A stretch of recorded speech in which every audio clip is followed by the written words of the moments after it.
Chimptopia is the newest indie animation that has been the talk of the town, but not for very positive reasons. From making fun of the well-revered GAMEOVERSE to people looking deeper into his art for dirt, the creator got all the attention he wanted, but in all the wrong ways. Hello, I'm Doven, this is my friend Samantha, and we're going to be talking about an upcoming Kickstarter. And we get to talk about it in the beautiful outskirts of Primavera, Texas. It's really nice this time of night. Also, the town's recent burn ban being lifted, so this fire is legal. Oh, speaking of, please do not attack anyone mentioned in this video. If you have something to say, argue it in the comments, and tell me what you're up to. Yep, now let's get into the topic. Chimptopia is an animated series created by Robert Pagliaro, or Calm Down Robbie. 3 deadbeat friends need to make money to pay next month's rent, by any means necessary. I actually saw this image before it got popular around May, I believe. And the art style sort of looks like a mix of Family Guy and Ed's World, but I didn't think too much about it when it came in my feed. I like Family Guy, Ed's World, and Chimps, so maybe it's up my alley. We'll hold on to that when I talk about the premise in a short bit. Alright, sounds good. Nothing came of it until Toon High promoted the Kickstarter video on June 13, 2026. Within the animation, we see a parody of Gobbles from GAMEOVERSE getting beat up by Robert and his friend Self-Inserto C's, robbing Nolan Waffles. My name is Boggles, and I'll say video game characters with my friends. Oh, brother. I'm a learner. Another one of these. And we love to reference video games. Yep. Street Fighter, whoa! Ah! Ah! Ah! Oh, God! Trust me, you would not have wanted to watch that pilot anyway. This teaser would be an homage to an old Tex Avery short, in which they joke about the differences between Disney and Looney Tunes styles of cartoons. Then they end it showing the date of the trailer and launch being June 20th. So the teaser really showed nothing. Like, I don't know anything about these characters except that it's not GAMEOVERSE. But also, you'd have to know what GAMEOVERSE is to know the show is not like that. Yes, that's correct. I feel like if it was showing off more of their personalities to get a better idea of who they were instead of beating up a dinosaur, I'd like it more. On that note, let me tell you this Kickstarter is delayed. Did people like the teaser? No, not really. So many people were talking about Chimptopia as if he personally killed Gobbles. With 12.7 million views on the tweet and hitting trending with over 100,000 posts about this animation, it was the target of the week. People on Twitter and YouTube would critique the character designs, the art style itself, the premise, and the writing. And because Robert poked fun at the show, this gave everyone free rein to shit on and harass him. Some even dug deeper into his portfolio to see what else they could make fun of him for. Feel like that's a bit of an overreaction to a lukewarm joke. If you've seen any of my videos, the internet overreacting is sort of a standard affair. Also, like and subscribe, please. Okay, but can you go a little more in depth about why people hated it? Yep. Let me break it down a little bit. For the character designs, people were a little upset that rather than the main characters being chimps in Chimptopia, they were just 3 humans. The only chimp in it being their landlord. We'll get into his depiction later, but as for the art style, like I mentioned before, looks like a mix of Family Guy and Ed's World. So something you'd see on Netflix or Hulu under adult animation. Alright, I'm not liking the idea that this show is called Chimptopia, and we only see 1 chimp so far. Well, the premise is that 3 guys in their 20s need to pay rent. Robert describes the show as, quote, "We blend the relatability of Seinfeld, the crudeness of South Park, and the wackiness of Smiling Friends into our show to create something unique in the indie animated space." Comparing a show to other things is normal when pitching, but can set you up for failure if it doesn't live up to expectations. I do wonder if they used Seinfeld as an example, as, to the layman, it's a show about nothing. Rather, it's a show about how a self-absorbed comedian gets his jokes. Like Chimptopia is about 3 guys paying rent in the city, but Seinfeld is a little more than that. For South Park, it can get very crude, and I doubt they'd even go to some of their lengths, especially since YouTube would block a lot of stuff anyway. As for Smiling Friends, that show has a wide variety of art styles with mixed media added to it. I'm guessing then Chimptopia is not mixed media and is only 2D? Yeah, that's correct. But going back to the premise, all these shows have motivation for the characters to do things. Well, if you're going to be critiquing this, how about you offer an alternative? While writing the script, I actually had an idea of a reworked premise. 3 broke friends move to Chimptopia to try out the city's new 100% employment policy, giving everyone a job no matter how bad. That logline seems a bit wordy, but I can see what you're saying. With something like that, you have a reason for the characters to be in wacky scenarios, such as Smiling Friends, whose premise relies on the main duo of Charlie and Pim helping people out, so it gives the audience a better understanding of what they'll be watching. Yep, very much so. As of right now, we don't know what the dialogue of scripts would actually be like. In fact, some people on Twitter were just sharing test clips from his portfolio page, such as Whoa Big Robot on Twitter, tweeting, "Exclusive, new clip for the animated series Chimptopia," despite the fact it wasn't, and Robert had to clarify it was an old test. This does get us into the part about people digging into his portfolio for stuff to make fun of. There had been a rumor going around that Robert is a racist white MAGA head. That's one hell of a rumor. Why do people think that?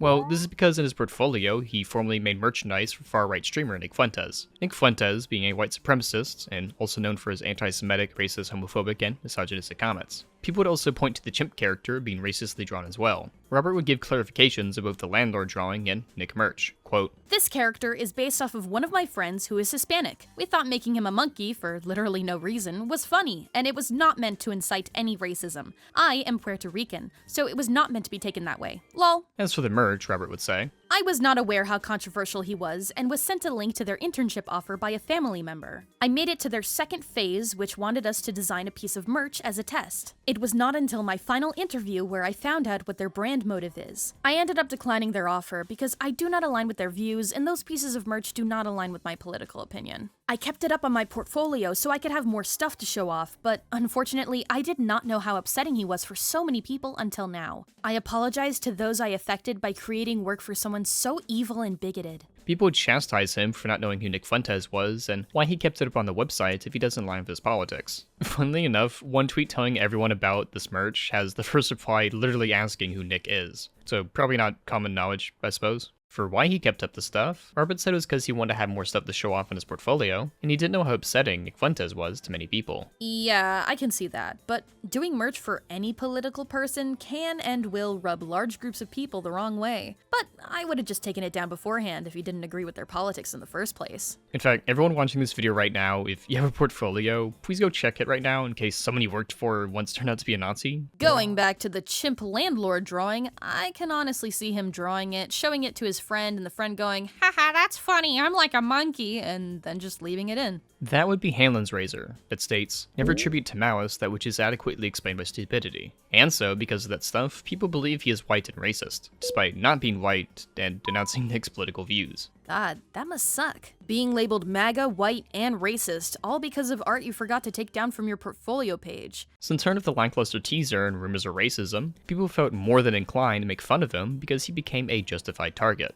Hold on a sec, what's a justified target? Well, a justified target is anyone that could be universally hated for morally bad things that they have done, all while not feeling guilty for bullying and harassing the person. With Robert's sins being making a bad joke about a beloved pilot, having a bad idea for a pilot, and maybe being racist. So that would explain why there's 100,000 tweets about some random guy's cartoon. Not only that, even large creators weighed in on the issue, such as artist FizzyPomp who made a Blue Sky post making fun of it. With everyone talking about it, people would give their hand at improving the characters and art style of the show, transforming the characters into chimps. Okay, you know what? They're so cute now. This is truly some Chimptopia right here. These designs were so beloved that a lot of people started to make fan art of this AU or alternate universe version of the show. One artist, Abrams Art, would even make porn of Chimptopia. Wait, doesn't that still mean they're making fan art of Chimptopia? Yeah, but not the real one. But the show still inspired people to draw fan art. Well, the artists probably don't see it that way, but I guess so. It turned from a meme to like the show to a weird love-hate sort of deal. But an issue with that, the fact that everyone wants them to be chimps instead, is that he can't use that idea, let alone any of the design changes. Oh, why not? Isn't it his idea? No. His idea was 3 humans in Chimptopia. 3 chimps was the collective consciousness of Twitter, redesigning the characters. And he can't use that because... It's the same reason why show creators shouldn't read fanfiction or scripts fans send in for the sake of copyright and being sued. When Robert updated the characters to have better color coding, Twitter artist Rotom Art would say, "Wait a minute, comparing Villa's art, having 3 wearing blue, red, and yellow to the updated version. I think if Robert made them into chimps and they would be too close to any redesign even without looking at them as reference, that in of itself would hurt the show. The idea that Robert would be stealing ideas from people. Even if he worked out a deal with the artist to purchase those design concepts, people might still joke that he stole someone's idea." It sure sounds like people robbed him of his own idea. Not really, because it wasn't his idea to have 3 chimps, but again, 3 humans. To circle back on the redesigns, he'll make clarifications and apologies for the teaser, stating he never intended this kind of uproar in the animation scene. That he meant this post to be a friendly jab at another indie show to cause discussion, and to have a friendly rivalry similar to Cartoon Network and Nick. As a pause right there, people would point out this isn't the first time an indie animation poke fun at another. The best example of this would be Flash Kids, whom would make a joke about Hubble/Digital Circus while also making fun of their own cartoon. The difference being not taking themselves seriously either. There's plenty of independent animation targeted at mentally ill teenage girls. But what about mentally ill teenage boys? And 30-year-old men. Don't we matter too?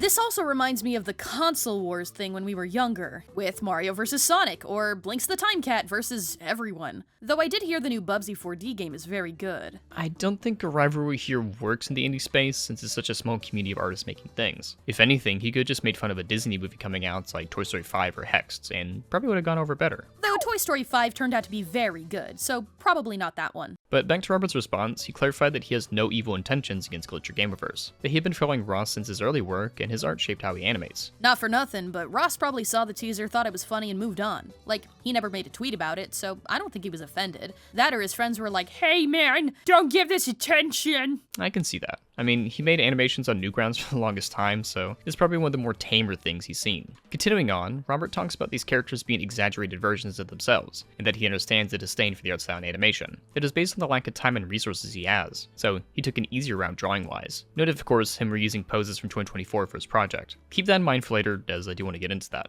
Okay, I will.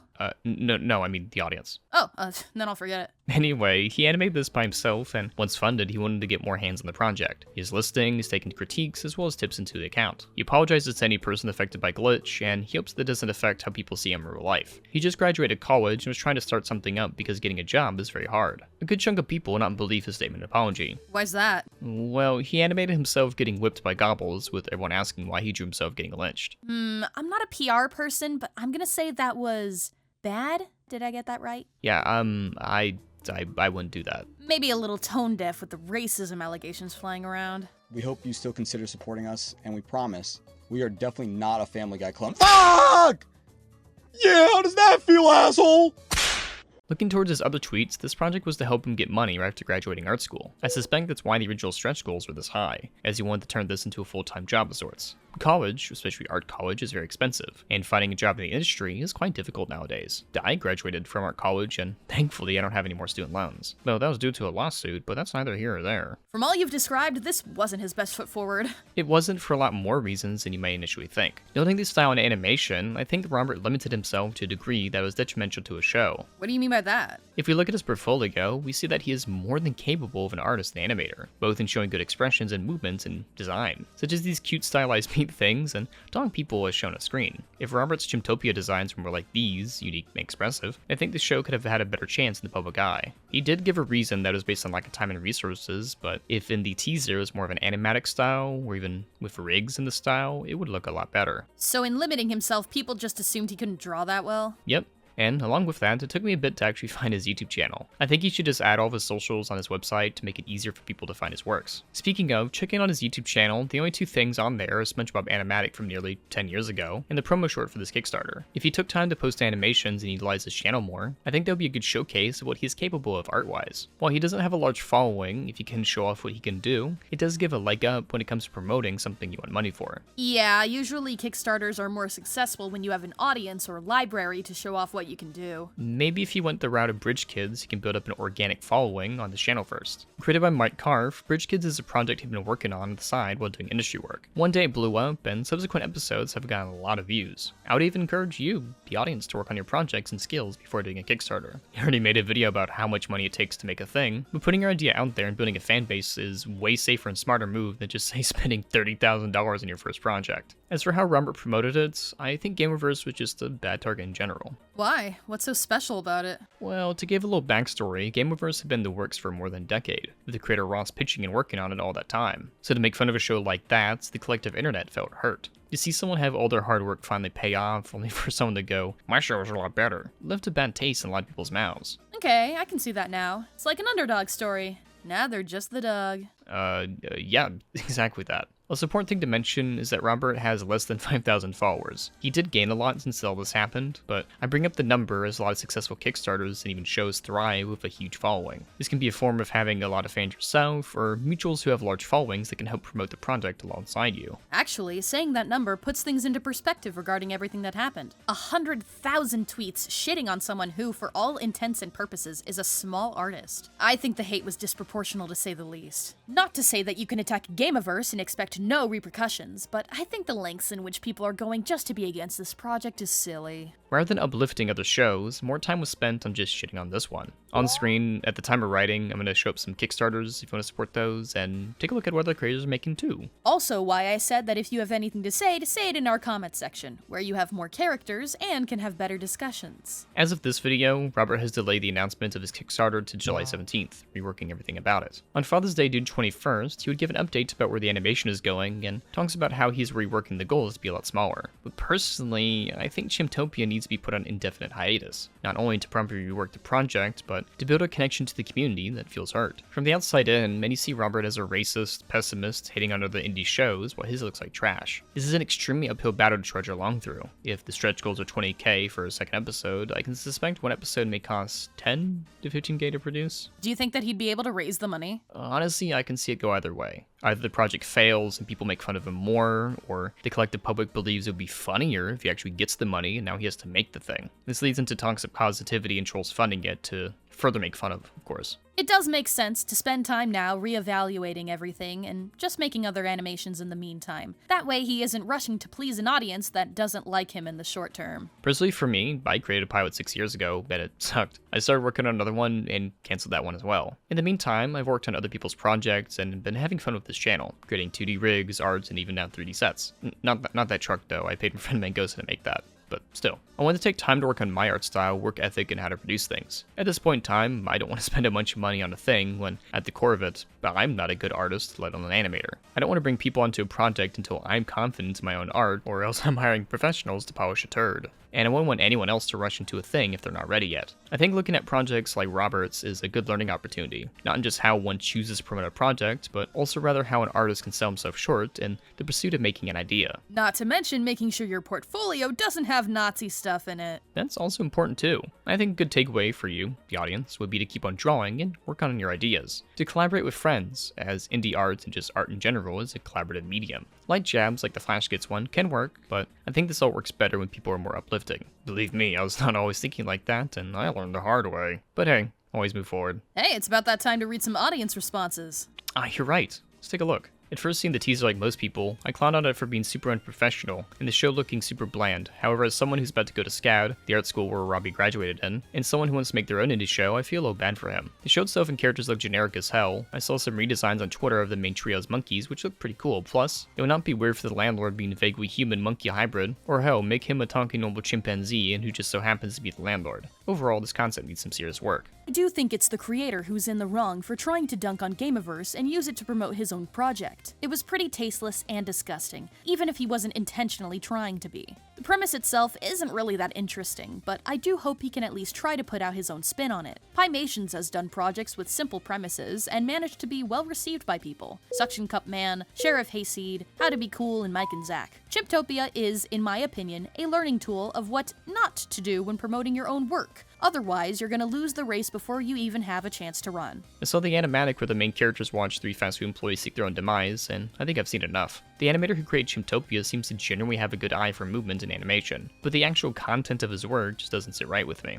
The project reads to me as the creation of someone who says, we should bring edgy humor back, without recognizing why certain tropes stopped being used in the first place. What makes Chimptopia an interesting case study is not for the fact that Robert isn't a good artist, but rather the fact he is a more than capable one. It was a mix of things that made him and his work, quote-unquote, justifiable harassment in Twitter's eyes. If Robert wants to try and make a name for himself in the online space, there's a lot of work to do, but understanding that most people will either not want to listen or already wrote him off. I think if he took time to build up his presence online as an artist and posted more animations, I think he can turn around a lot of the negativity he has surrounding him. People do love a good underdog story, and even more if someone is humbled. I wish the best of luck to Robert and his works, and I look forward to what he has coming next. In the meantime, we got some fan art. Alright, well, Samantha got some fan arts from the last video in her iconic yellow swimsuit. I'm like a yellow Starburst, or a yellow Skittle, or a yellow M&M, or some other really iconic yellow thing that I can't think of right now. But in all seriousness, this fan art is hot and sexy, and Doven, get it off the screen! Censor it! Put something there! Put a Chimptopia PNG over that butt! It's too big! I also appeared as a background character in Rito's Kickstarter short film, Hoyo and Everyone Else. I think he did a lovely job with the short overall, and you can check it out in the link in the description. A naive young polar bear named Hoyo boards a train that takes him to a bustling, complicated city where he tries to fit in. Speaking of polar bears, her friend Brenna moved back into town, so I'll be visiting her for a video. She loves talking about this sort of internet stuff. I still don't get why she moved to Texas. That's like the opposite climate she wanted to be in. She does work at the convenience store we like to stand in front of, so there's more than enough air conditioning over there. Well, I'll be busy then anyways. Lots of people did not file their quarterly taxes on June 15th, so that's gonna suck to sift through. Oh, almost forgot to end the video. Till next time, have a great day everyone, and keep on drawing. So that would explain why there's 10, 100,000, 100 million tweets about some random guy's cartoon. I definitely read that number, right? The Chimptopia was with us all along. I remember the console wars when we were younger. No, the fuck I don't. I'm a stinky iPad kid.